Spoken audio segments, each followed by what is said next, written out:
दोस्तों इस वीडियो के अंदर हम डिस्कस करने वाले हैं रेलवेज के लिए कामकाज करने वाली एक दिग्गज एक इम्पॉर्टेंट कंपनी के बारे में, जिसको लेकर इस समय काफी सारे सवाल खड़े होते हैं क्योंकि यह स्टॉक लास्ट मार्केट में एक अच्छी खासी गिरावट के साथ देखने को मिला है। इस गिरावट के पीछे जो भी रीजन है इसके ऊपर हम फोकस करेंगे और जानेंगे क्या हो सकते हैं इस कंपनी के शॉर्ट टर्म के टारगेट। फिलहाल हम जिस कंपनी के बारे में चर्चा करने वाले हैं उसका नाम आपके सामने है Indian railway finance corporation limited, जो कि इंडिया की टॉप 500 फॉर्चून कंपनीज में से एक है।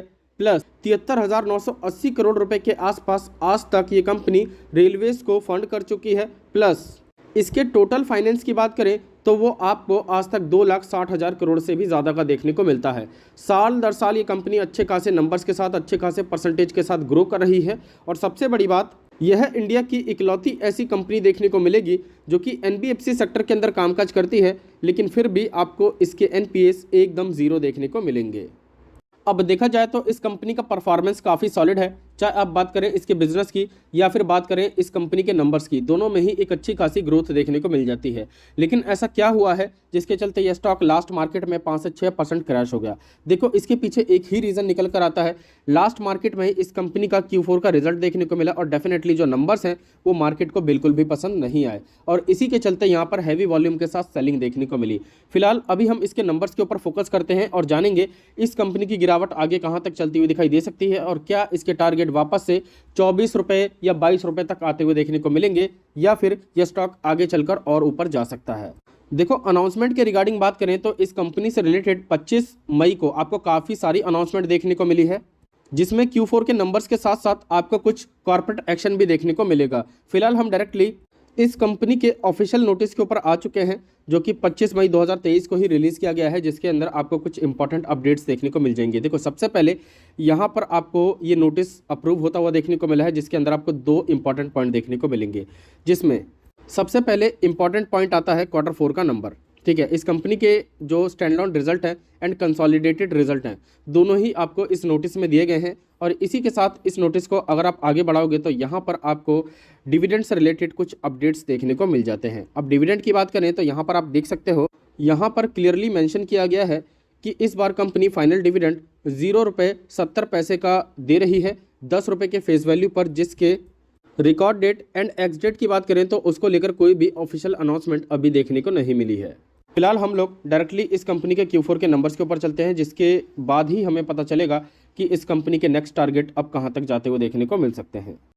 डायरेक्टली अभी हम आ चुके हैं कंपनी के Q4 के नंबर्स के ऊपर, लेकिन वीडियो आगे बढ़ाने से पहले बता दूं, यहाँ पर जितनी भी स्टेटमेंट है, जितने भी नंबर्स हैं, वो सब मिलियंस में दिए गए हैं। आपको कन्फ्यूज़न ना हो इसके लिए हम इसको करोड़ में कन्वर्ट करके चर्चा करेंगे। तो एक एक करके सभी पर्टिकुलर्स के ऊपर फोकस करते हैं, जिसके अंदर सबसे पहले हम चर्चा करेंगे कंपनी के टोटल इनकम की। तो पिछले साल के टोटल इनकम की बात करें तो यहाँ पर आप देख सकते हो 59,328 मिलियन का टोटल इनकम देखने को मिलता था, जिसको करोड़ में कन्वर्ट करें तो करीब 5,932 करोड़ का डेटा यहाँ पर टोटल इनकम का देखने को मिलेगा पिछले साल। पिछले क्वार्टर की बात करें तो यहाँ पर आप देख सकते हो पिछले क्वार्टर के अंदर 6,220 करोड़ का टोटल इनकम देखने को मिलता था। लेकिन इस बार के क्वार्टर की बात करेंगे तो यहाँ पर एक अच्छी खासी प्रोग्रेस देखने को मिलती है, जो कि 72 करोड़ के आसपास देखने को मिलता है। मतलब कि इस कंपनी ने वाई ऑन वाई बेसिस पे भी एक अच्छा खासा फोकस किया है, ग्रोथ किया है, और क्वार्टर टू क्वार्टर बेसिस पे भी एक अच्छा खासा जंप देखने को मिल जाता है। तो इनकम में एक अच्छी खासी ग्रोथ है। लेकिन बात करें इस कंपनी के टोटल एक्सपेंस की तो यहाँ पर आपको अच्छा खासा बदलाव देखने को मिल जाता है। देखो, कंपनी के टोटल एक्सपेंस के ऊपर यदि आप फोकस करेंगे तो यहाँ पर आप देख सकते हो पिछले साल का कंपनी का टोटल एक्सपेंस था 44,399 मिलियन का, जिसको हम करोड़ में कन्वर्ट करें तो निकल कर आता है 4,439 करोड़ रुपए का टोटल एक्सपेंस। पिछले क्वार्टर के अंदर कितना था? 4,588 करोड़ का टोटल एक्सपेंस। इस बार कितना है? 4,945 करोड़ का एक्सपेंस। मतलब पिछले क्वार्टर के मुकाबले एंड पिछले साल के मुकाबले यहाँ पर एक अच्छी खासी प्रोग्रेस जो है देखने को मिल जाती है Q4 के नंबर्स में। लेकिन कंपनी की ग्रोथ डिपेंड करती है कि कंपनी का प्रॉफिट कितना हुआ है, नेट प्रॉफिट कितना बचाया है। क्योंकि मान लो कंपनी कितना भी खर्चा कर ले, 100 करोड़ का खर्चा जो है 1000 करोड़ में कन्वर्ट कर दे, एक्सपेंस बढ़ा ले लगातार, लेकिन उसके ऊपर जब इनकम घट रहा है, अब मान लो इनकम भी सेम है लेकिन मार्जिन घट रहा है, तो जाहिर सी बात है कंपनी का प्रॉफिट कहाँ से होगा। तो इस बार के प्रॉफिट के ऊपर फोकस करें तो यहाँ पर आप देख सकते हो कंपनी का जो भी ऑपरेटिंग प्रॉफिट है वो यहाँ पर निकल कर आता है, जो कि पिछले साल था 14,928 मिलियन। अब इसको करोड़ में कन्वर्ट करें तो निकल कर आएगा करीब 1,492 करोड़ रुपए का टोटल प्रॉफिट। ठीक है, अब पिछले क्वार्टर की बात करें तो यहाँ पर आप देख सकते हो 1,633 करोड़ रुपए का टोटल प्रॉफिट देखने को मिलता था, लेकिन इस बार की बात करें तो इस बार एक अच्छी खासी गिरावट देखने को मिल जाती है, 1,327 करोड़ का टोटल प्रॉफिट देखने को मिलता है। मतलब लॉन्ग टर्म बेसिस पे जो एक्सपेंस बढ़ा है, इनकम बढ़ा है, उसका कोई फ़ायदा नहीं हुआ, कंपनी ने मार्जिन लूज़ कर दिया, जिसके चलते यहाँ पर ऑपरेटिंग प्रॉफिट डाउन चला गया। लेकिन इसमें से एक्सेप्शनल निकाल दे, टैक्सेस को निकाल दे, तो उसके बाद जो कंपनी का प्रॉफिट बचता है वो यहाँ पर है आपके सामने। ठीक है, अब इसके अंदर भी देखोगे तो कितने बड़े चेंजेस हैं। पिछले साल कितना था, 14,924 मिलियन का जो है टोटल आपको प्रॉफिट देखने को मिलता था। ये नेट प्रॉफिट है, करोड़ में कन्वर्ट करेंगे तो 1,492 करोड़ का प्रॉफिट निकल कर आता था।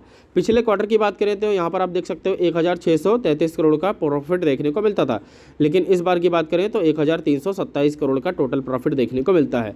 अब इसमें से एक्सेप्शनल एंड टैक्सेस इतने ज़्यादा नहीं निकले हैं, क्योंकि ये गवर्नमेंट सेक्टर से निकल कर आती है, तो इसी वजह से यहाँ पर ऑपरेटिंग प्रॉफिट ही नेट प्रॉफिट के बराबर है।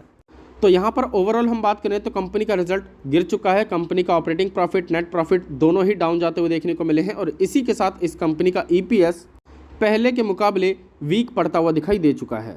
अब इस कंपनी को लेकर बहुत से लोगों का ये क्वेश्चन आएगा कि क्या हम इस कंपनी से एग्जिट कर दें, क्या इस कंपनी को बेच दें।